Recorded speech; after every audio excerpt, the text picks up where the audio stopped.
The war had dragged on for years. The alien forces, known as the Zarnax, had crushed every human world they attacked. Earth, the home of humanity, was now a distant memory. The few surviving humans scattered across the galaxy lived in hiding. They were nothing more than an afterthought to the Zarnax, who ruled with a brutal grip.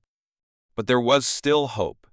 A small group of soldiers, each with their own haunted past, were sent on a mission. They were humanity's last hope. Their mission was simple: infiltrate the Zarnak planet and destroy the core of their empire. If they succeeded, they would cripple the entire alien force. If they failed, it would mean the end of humanity. The team was led by Captain Jason Storm, a grizzled veteran who had seen it all. His eyes were hard, his movements quick and precise. Beside him was Lieutenant Sarah Vega, a sharpshooter with an unmatched aim. There was also Corporal Rafi Ahmed, the tech genius who could hack into any system, and Specialist Maya Lee, a medic with a fierce resolve. Together, they were humanity's last chance. The mission began with a risky drop into the heart of the Zarnak stronghold. As their ship touched down on the surface of the alien planet, a feeling of unease settled over them. The atmosphere was thick, the sky glowing red, and the air smelled of burning metal.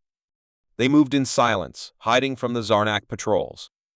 Every step was calculated. One mistake, and they would be dead. As they ventured deeper into the planet. The Zarnax weren't just ruling over the humans, they were experimenting on them.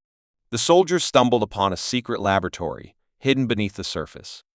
Inside, they found human prisoners. They were being used for horrible experiments, their bodies twisted and broken. They were no longer human. They had been turned into something worse. "We have to get them out," Sarah whispered, her voice filled with disgust. But Jason shook his head. "Our mission comes first.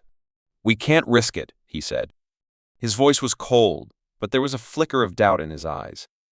He had seen the horrors of war, but this was different. But as they moved on, they couldn't shake the image of the tortured humans. The mission was starting to feel less like a military operation and more like a rescue mission. Jason knew they couldn't just leave these people behind.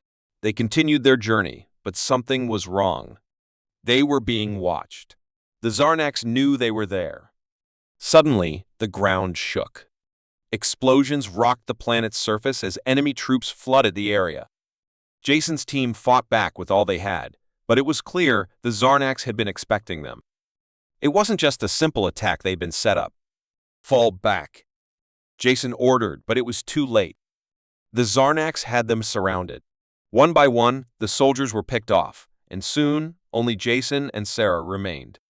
Just when all seemed lost, Rafi contacted them from a nearby safe house. "I've found it. The Zarnax main communication hub. If we can hack into it, we can shut down their entire empire." Jason and Sarah fought their way to the safe house, their hearts racing. The Zarnax were everywhere, and every step forward was more dangerous than the last. As they reached the door to the safe house, Jason noticed something strange. There were no guards. It was too quiet. He pushed the door open, gun raised, but it was empty. Only a single console sat in the middle of the room, flickering with lights. Rafi appeared on the screen. "Quick, I'm sending the coordinates. You need to connect the device to the main terminal." "It's the only way to stop them," Rafi said urgently. Jason and Sarah moved swiftly, plugging the device into the terminal. The countdown began. 5 minutes. 4. 3. The tension was unbearable. Jason could hear footsteps outside, getting closer. Suddenly, the screen flashed red. A warning message appeared. "Unauthorized access detected.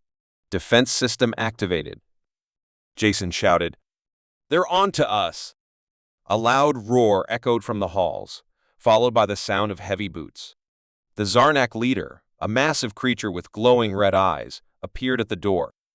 It raised its weapon, aiming straight at them. Jason yelled, grabbing Sarah by the arm and pulling her towards the exit. They ran, but the leader wasn't far behind. They reached the outer corridor just as the device completed its mission. A loud explosion shook the ground. The Zarnak's communication system was offline. But Jason and Sarah were trapped. With no other choice, they made their last stand. As the Zarnak leader advanced, Jason and Sarah fired their weapons, but it was clear they were outmatched. Just when it seemed like the end was near, the ground beneath them shook again. But this time, it wasn't from an explosion. It was from a fleet of human ships descending from the sky. The reinforcements had arrived. The battle raged on, but with the Zarnak's communication system down, their forces were in disarray. The humans fought back, pushing the invaders out of their world. The last human war wasn't over, but humanity had struck a blow that would echo across the galaxy. Jason and Sarah stood side by side, battered but alive. They had won the battle, but the war was far from over. The Zarnaks would come again, but next time, they would be ready. The galaxy had been under the rule of the alien Exalran Empire for years. They had wiped out planets, enslaved civilizations, and crushed every form of resistance. But humanity, scattered across distant worlds, had never given up. They had formed a secret group called the Vanguard, hidden in the shadows, preparing for the day they would strike back. Their leader, Captain Ava Grant, was a woman of great resolve. She had witnessed the destruction of Earth and swore to fight until her last breath to take it back. The Vanguard had spent years gathering information, training warriors, and planning their attack. But there was one thing that could turn the tide in their favor, a secret that had been hidden for centuries. The Exalrans didn't know it, but humanity had a power deep inside them. It was in their blood, in their very DNA. But no one knew how to unlock it. Ava had heard whispers of an ancient human artifact, something that could reveal this power. But it wasn't just any artifact. It was buried on a forgotten world, hidden deep in the Exalran-controlled sector. If they could get to it, they could unleash the power of humanity. The Exalrans would be nothing in comparison. Ava led a small team of soldiers to this forgotten world, known only as Kezar. As they landed, the air felt heavy. The atmosphere was thick with tension. The jungle surrounding them was eerily silent. It was as if the planet itself was watching them, waiting for something. Every step they took seemed to echo louder than the last, making the silence even more unsettling. They didn't have much time. The Exalrans were closing in, and their forces were stronger than anything humanity had ever faced. But Ava knew this was their only chance. They moved quickly, cutting through the thick vegetation, following the old map they'd acquired from an ancient database. The deeper they went, the stranger things became. The trees were twisted and strange, glowing with an unnatural light. There were strange symbols carved into the rocks. It felt like they were walking into a forgotten history, a time before the Exalrans had enslaved them. The deeper they went, the more Ava began to feel a strange pull, like something inside her was awakening. She couldn't explain it, but she knew this planet was special. It was connected to humanity's past in ways they had never imagined. Finally, after hours of navigating through the jungle, they reached an ancient structure, an enormous temple made of stone. It was hidden from view, almost as if it had been waiting for them. The entrance was covered in vines, but Ava could make out the faint glow of something inside. As they stepped inside, the temperature seemed to drop. The walls were lined with strange markings, and the air was filled with a low hum. Ava felt her heart race as she led the team deeper into the temple. She had the sense that they weren't alone. The feeling grew stronger as they moved forward until they reached a large chamber.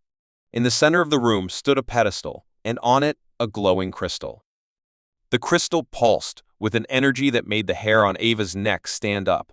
This was it, the artifact they had been searching for. As she reached out to touch it, a voice echoed in her mind.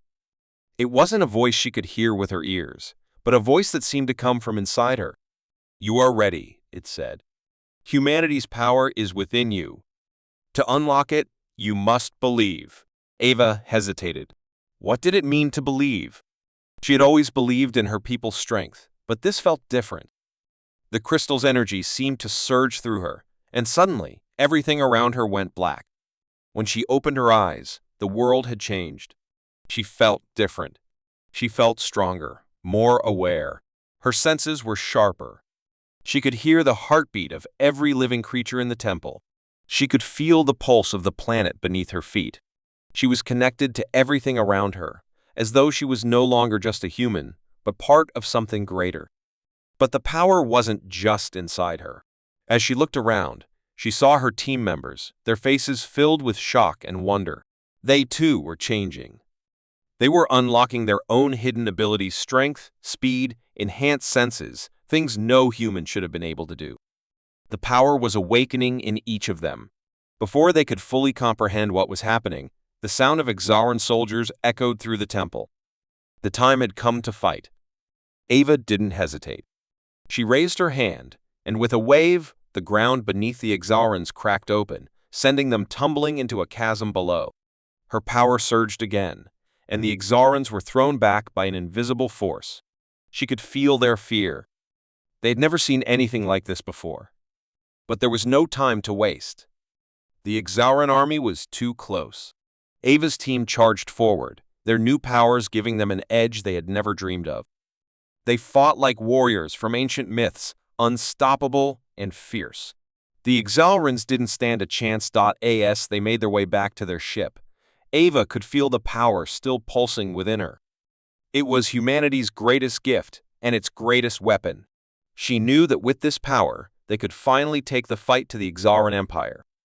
The battle had only just begun, but something inside her told her this was only the beginning. The power they had unleashed was more than just a weapon. It was the key to something much bigger, and the Ixalans had no idea what was coming. Humanity had been at war for decades, scattered across the galaxy, fighting for survival. Earth, the once proud home of humanity, was lost, a memory of a time long gone. The alien forces, known as the Zarnax, had crushed human resistance on almost every planet they encountered. Yet, there was a rumor, a whisper, that some humans had survived. They had fled to a secret colony, hidden away in a remote part of the galaxy. No one had heard from them in years, but their existence was a symbol of hope. Captain Ethan Carter, a seasoned officer in the human resistance, had heard the stories. He had lost everything to the Zarnax, the destruction of Earth, his family, and his home. But he never stopped believing in the possibility of humanity's survival. And now, there was a mission: find the forgotten colony. If it still existed, it could be the key to ending the war. But it wouldn't be easy. The Zarnax had eyes everywhere. Ethan's team consisted of skilled soldiers, each with their own purpose and skill. There was Lieutenant Mia Ortiz, an expert tracker with the ability to follow even the faintest trail. Sergeant Jackson Lee, a brilliant engineer who could repair or disable anything, even Zarnak technology. And Dr. Amelia Ross, a scientist with an unparalleled knowledge of ancient human history, including the lost colonies. Their journey began in the dark corners of the galaxy, far from any known human worlds. They traveled on a small stealth ship, avoiding Zarnak patrols and making their way toward the unknown. The mission was risky, but it was their only chance. As they entered the system where the colony was believed to be, they noticed something strange. The planets in this system didn't look right. Some were barren and dead, while others were covered in thick, poisonous clouds. It was as if the system had been abandoned, wiped clean. Yet, there was one planet that stood out, a small blue world at the edge of the system. It looked like Earth once had. Was this the forgotten colony? The ship's sensors were malfunctioning, and they couldn't get a clear read. The planet's atmosphere was thick with interference. Ethan made the decision to land and investigate, hoping that they were close. As the ship descended through the thick clouds, the crew saw something unexpected: ruins. Ancient buildings, half buried under the overgrowth, stood silent and forgotten. It was as if time itself had forgotten this place. Hay landed just outside the ruins, the ground shaking beneath their feet as the ship touched down. The air was thick and humid, filled with the scent of decay. The crew stepped out cautiously, their weapons drawn. Every step was measured, every movement sharp. Something didn't feel right. There was an eerie silence, and the longer they stayed, the more it seemed like they were being watched. Dr. Ross scanned the area. This doesn't make sense. This is human architecture, but it's been here for centuries. Why was it abandoned? We need to find survivors, Ethan replied, scanning the ruins for any signs of life. They moved deeper into the ruins, finding old records and artifacts scattered around. It was clear that this had once been a thriving colony, but now it was nothing more than a ghost town. The more they explored, the darker the feeling grew. It wasn't just abandoned, it had been destroyed. There were signs of a battle. But who had destroyed it? As they made their way through an old underground bunker, they stumbled upon a hidden chamber. Inside, there was a large, broken device, covered in dust. Dr. Ross examined it closely. This was part of an old communications system. If it was still working, we could send a signal back to the resistance. But it's damaged. Suddenly, the ground shook again, and a loud screech echoed through the air. The sound was like metal on metal, high-pitched and unnatural. The crew tensed, weapons raised. "What was that?" Mia asked, her voice tense.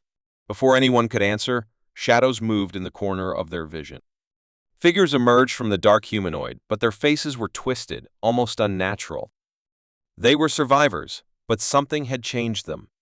They weren't fully human anymore. They were something else, something darker. Their eyes glowed with an eerie light, and their bodies seemed to pulse with a strange energy. "They've been altered," Dr. Ross whispered in horror. The creatures advanced on them, their movements jerky but fast. Ethan raised his weapon, firing at the closest one. But the bullets seemed to have no effect. The creatures were strong, faster than they should have been. "We need to get out of here," Ethan shouted. The crew fought their way back to the surface, barely managing to escape the underground bunker. As they reached their ship, they realized the truth. This colony had been destroyed not by the Zarnax, but by the humans themselves. Something had gone wrong, a failed experiment, an attempt to unlock human potential, but it had gone horribly wrong. The survivors had been turned into monsters, caught between humanity and something else. As they made their way back to the ship, the crew realized the colony was a warning. Humanity's desperation to survive had led to disaster. They had unleashed something dangerous, something that could bring the end of everything. Ethan's mind raced. The survivors, or what was left of them, had been changed by their own attempts to survive. Could humanity survive if they tried again? The answers weren't clear, but one thing was certain: the war was far from over, and the next battle might be one they couldn't fight. The war had reached its peak, and humanity was on the edge of collapse. The alien forces, the Krylloks, had infiltrated every human stronghold, conquering planet after planet. Earth, once the heart of the human race, was now nothing but a distant memory, destroyed in the early stages of the war. The last remaining human resistance was scattered across the galaxy, fighting to survive and reclaim their lost worlds. Captain Marcus West was one of the last leaders of the human resistance. His crew was small but skilled, and they had been on the run for months, moving from one secret base to another, always staying one step ahead of the Krylloks' forces. The mission was clear: find a way to defeat the Krylloks once and for all. But that was easier said than done. The Krylloks were everywhere, and the war was taking a toll on the crew. The crew of Marcus's ship, the Perseverance, consisted of people from all walks of life. There was Lieutenant Zoe Tan, an expert pilot with nerves of steel; Dr. Oliver Pierce, a scientist who was constantly trying to find new ways to combat the alien threat; and Sergeant Riley Donovan, a former soldier who had seen the worst of the war and had the scars to prove it. For weeks, they'd been traveling through the outer regions of the galaxy, hoping to find a way to strike back at the Krylloks. They had gathered information, salvaged old weapons, and even discovered the location of a powerful ancient artifact believed to hold the key to defeating the Krylloks. But every time they thought they were close, something always went wrong. One night, while the crew was resting, Zoe noticed something strange. A faint, almost imperceptible signal coming from deep within the ship. It was a sound she didn't recognize, a frequency that seemed out of place. She immediately alerted Marcus. "Captain, there's something wrong." "I'm picking up a signal," Zoe said, her voice tense. Marcus frowned. "A signal? From where?" Zoe traced the source. It was coming from the lower decks, an area that was rarely used, sealed off after a recent system upgrade. They all knew there were no other ships in the vicinity. Any signal should have been impossible. "Stay alert," Marcus ordered. We'll check it out. The crew gathered and moved cautiously toward the lower decks. As they approached, the signal grew stronger, and the atmosphere became thick with tension. Riley, his hand on his weapon, scanned the darkened hallway. The ship was eerily quiet, and every step seemed louder than the last. Something's not right, Riley muttered. As they reached the source of the signal, they found a sealed door that had been forced open.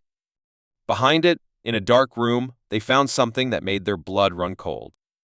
A Krylak soldier, or what was left of one, was strapped to a chair, its body mutilated and twisted. The creature had been experimented on its alien biology mixed with human DNA. Dr. Pierce stepped forward, his face pale. This is impossible. They've been using us. They've been studying our biology. But before anyone could respond, Zoe's eyes narrowed. Wait, there's something else. A shadow. It moved. In an instant, the door slammed shut behind them, trapping them inside. Panic surged through the crew, but Marcus kept his head. Don't move. Stay calm, Marcus ordered. We're not alone. Suddenly, the lights flickered. The ship seemed to come alive with strange, unnatural noises. Zoe scanned the room, trying to find the source of the movement. She froze, her heart pounding. It was Dr. Pierce. His eyes glowed a strange, unnatural green. His movements were jerky, like a puppet being controlled by strings. He wasn't the same. He had been infected. The crew backed away in shock as Pierce let out a low, guttural growl. His body twitched and contorted, the alien DNA inside him taking control. The Krylaks had done something to him, and now it was clear the enemy was within. I didn't want this, Pierce gasped, struggling to regain control. But it was too late. The transformation had begun. His body began to grow, his muscles bulging in an unnatural way. Marcus made a split-second decision. We can't let him turn fully. We have to stop him before it's too late. Riley raised his weapon, but Marcus stopped him. No! We can still save him. We just need to figure out what the Krylaks did to him. But Pierce's transformation was accelerating. His skin turned a dark shade of purple, and sharp claws sprouted from his fingers. He lunged at them with frightening speed, but Zoe was quicker. She darted out of the way, pulling Marcus and Riley with her. We need to stop him now, Zoe yelled. The creature that was once Dr. Pierce slammed into the walls, tearing through the metal with ease. The crew scrambled to find a way to subdue him, but nothing seemed to work. The ship's weapons systems weren't designed to deal with something like this.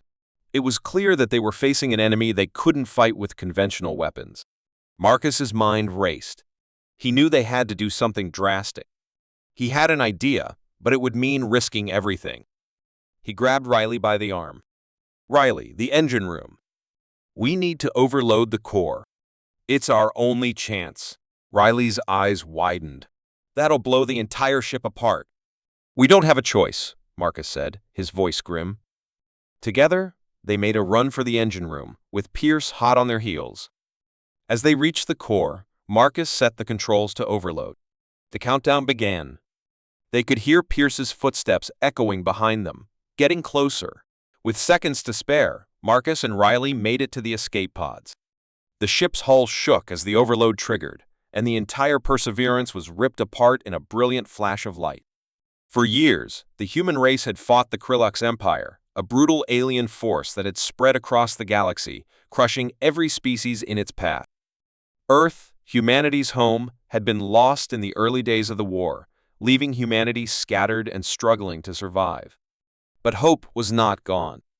A small but determined group of rebels had formed the human resistance, and their mission was clear: to take back their home, to bring an end to the Krylak's reign. Captain Nora Hayes, a veteran of the war, led the Resistance's most elite squad. She had seen countless battles, lost friends, and watched her people suffer, but she never lost hope. Now, they had gathered information about the heart of the Krylak's empire, an ancient, heavily guarded planet where the Krylak's power was centered. If they could strike at the heart, they could bring down the entire empire. But it wasn't going to be easy. Nora's crew was made up of warriors from all walks of life. There was Lieutenant Marco Chen, a former Special Forces soldier with unmatched skill in combat. Dr. Elsie Klein, a brilliant scientist who could decipher alien languages and technology. And Malik, a stealth expert who could move unseen even in the most dangerous environments. Their mission was simple: infiltrate the heart of the Krilox Empire and destroy their central command. The planet, known as Vrexus, was surrounded by powerful defenses, and the Krilox had built their stronghold deep beneath the surface. Getting in would be a challenge, but Nora had a plan. As the cruise ship, the Eclipse, entered the Vrexus system, they could feel the weight of the mission pressing on them. The planet loomed large ahead, its surface covered with thick clouds and harsh landscapes. It was a hostile, barren world, nothing like Earth. The atmosphere was dense with radiation, and the only sign of life was the enormous Krilox base hidden below. Nora sat in the command seat, her eyes focused on the tactical display. We have one chance to make this work. If we fail, the entire resistance is finished. We won't fail, Marco said, his voice steady, though the tension in his eyes was clear. The crew prepared to land on the surface of Vrexus. As the ship descended, they could see the heavy defenses that surrounded the Krilox base: massive turrets, energy shields, and surveillance systems designed to keep anyone from getting close. But Nora had a plan. They would land far from the base, slip through the wilderness, and make their way in on foot, unnoticed. The key was to stay out of sight and avoid detection at all costs. The landing was rough, the ship bouncing as it hit the rocky ground. The crew quickly gathered their gear and set out. The air on Vrexus was thick and suffocating, and the landscape was desolate. Jagged rocks and barren plains stretched as far as the eye could see. The team moved quickly, using the cover of night to avoid the surveillance drones that patrolled the area.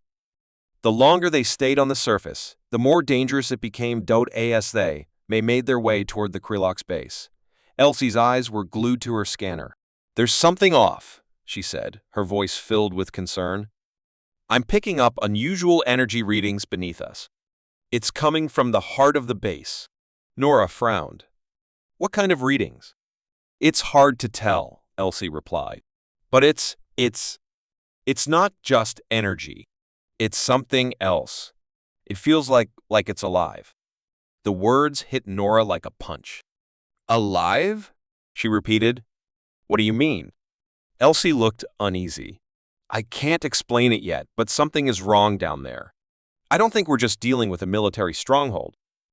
Whatever is beneath the surface, it's more than just Krilox technology." The tension grew as they continued their journey. The terrain grew rougher, and they had to navigate through deep canyons and rocky valleys.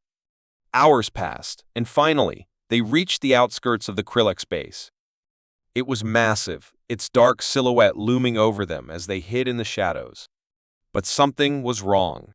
The ground beneath their feet began to tremble, just slightly at first, but then more violently. The crew looked at each other in alarm. Nora's heart raced. "What is that?" Before anyone could answer, a deep, resonating sound echoed from within the base, a strange hum, like the beating of a massive heart. It grew louder, more intense, vibrating the air around them. "This isn't just a base," Elsie said, her voice shaking. "This is a living structure." Nora felt a cold chill run down her spine. A living structure? What are we dealing with? But there was no time for answers. The ground cracked open beneath their feet, and the team was thrown to the ground as a massive explosion ripped through the air. Krilox soldiers appeared from every direction, their weapons drawn and ready. "We need to move, now," Marco shouted, pulling Nora to her feet. The crew scrambled to find cover as the Krilox soldiers closed in. Nora's mind raced.